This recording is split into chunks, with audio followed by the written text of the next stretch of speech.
How good of a driver are you? Sound like you'd be comfortable driving most places. Oh, I'm very comfortable driving. I love driving, actually. I think I'm a good driver. I've been everywhere. I've driven many hundreds of thousands of miles, which is crazy as a person from the city, but it's, you know, a lot of work stuff I had to do long drives and leave the city and go to other cities.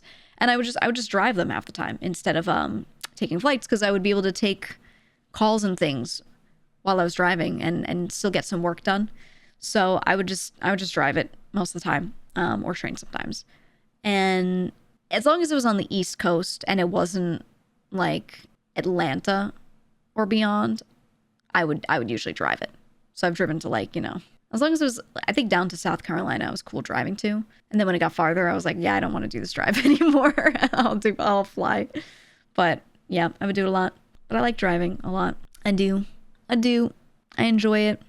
And I was forged in the fires of, you know, parallel parking in the city. It was really funny because when they make you parallel park for driving exams, they give you like an entire 2 to 3 car lengths. They have cones set up and they're like, parallel park here. And there's this huge area. And I'm like, brother, I was forged in parallel parking spots that are like the length of your car plus 1 inch on either side, you know? And I always felt like they should take the exam and they should just move those cones a little closer, be a little realistic, you know? Move a little closer, but they never do. They never do. But yeah, I had to learn to drive in the worst of places, you know? So it's just, something people don't realize too until they drive in New York City for the first time is the roads here are slimmer. The lanes, the width of the lanes, way slimmer.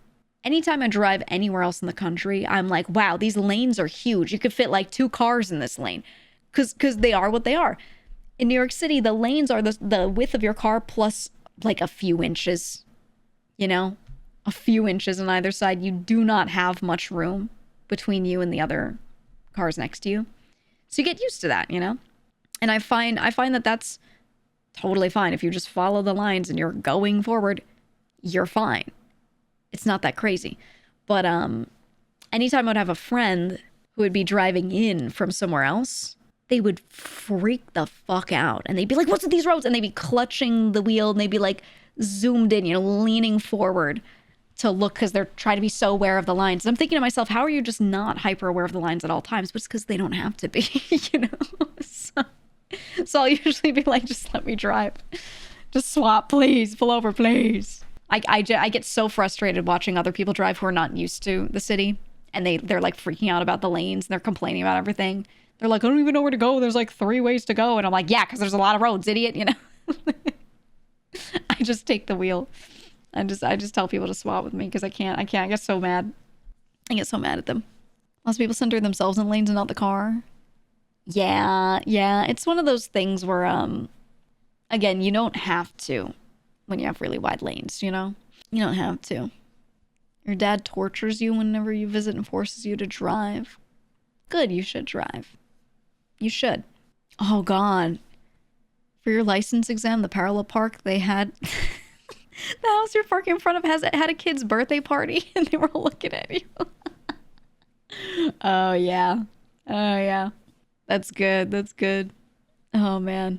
I don't know. I just think if you drive a bunch in a very crowded city like New York, you get used to being aware of everything around you, and it makes it so that you're way less likely to get in accidents when you go to other places because you're just aware.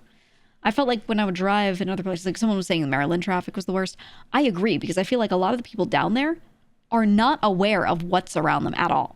Whenever they do something weird, they do something bad, it's like they're looking straight down at their own feet while they're driving and they're not even looking at the road. You know what I mean? Like that's the impression I get based off of the choices that they're making in the scenarios they're in.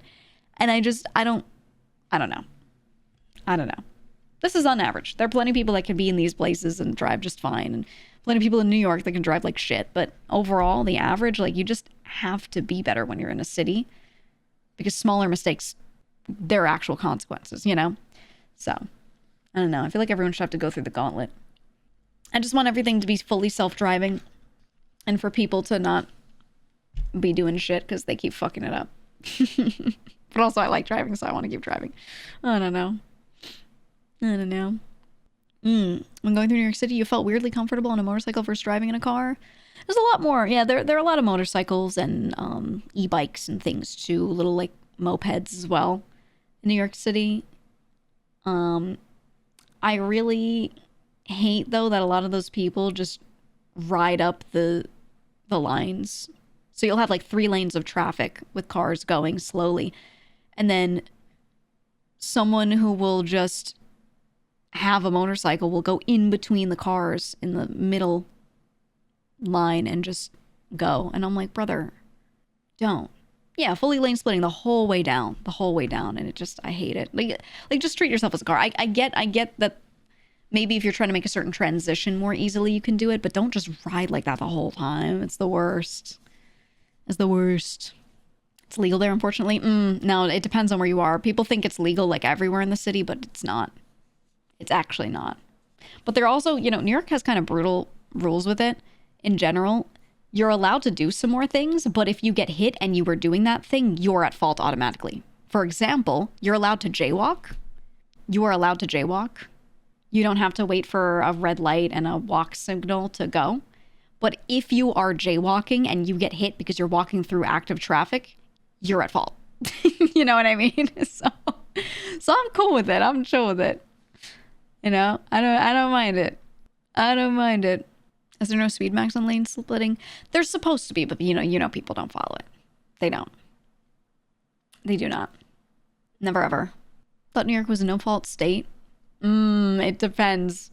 No, it depends on where you are. The city has its own laws that are separate from the state. So you might not be able to be sued through the state courts, but you can still be sued through the city courts for certain things that happen like that. And then there are specific boroughs as well that have their own fines and things. So maybe you don't go to court for something, but you still get fined for it. You're still the one who gets, a thing. Your Long Island so was. Yeah, no. Their laws are different. They just follow like the state stuff. But once you pass into city lines, it changes. It does change. But yeah, it's interesting. That's why like if you're in the city limits, there's the no turn on red everywhere, because that's just a city law. So even though you don't have to do that in New York State, the moment you cross the border into, if you're on Long Island, if you go into Brooklyn or into Queens, the moment you cross that line and you're in the city, now it's no turn on red anywhere, right? So same thing with a lot of other traffic laws. They don't always teach you that if you're from the state and not the city. So there are actually a lot of drivers that drive in from like New Jersey, Long Island, farther north, like upstate and stuff. There are a lot of people that drive into city lines and mess up stuff because they just don't know that it's a city law. And they should, because they work there half the time, but yeah, it's interesting. Yeah, people get very confused. Very, very, very confused. And it sucks because so many people live outside of the city limits, but then come in every day there to work there. But they mess everything up. So I don't know. I never know what to do. I'm just like, if they get in trouble, they get in trouble. It is what it is. I don't know. It just looked like Montana. like not outside, but the airport itself, I looked at it and I'm like, this is a Montana building, right? It was just something about like the brownness of it. I don't know. It just looked right.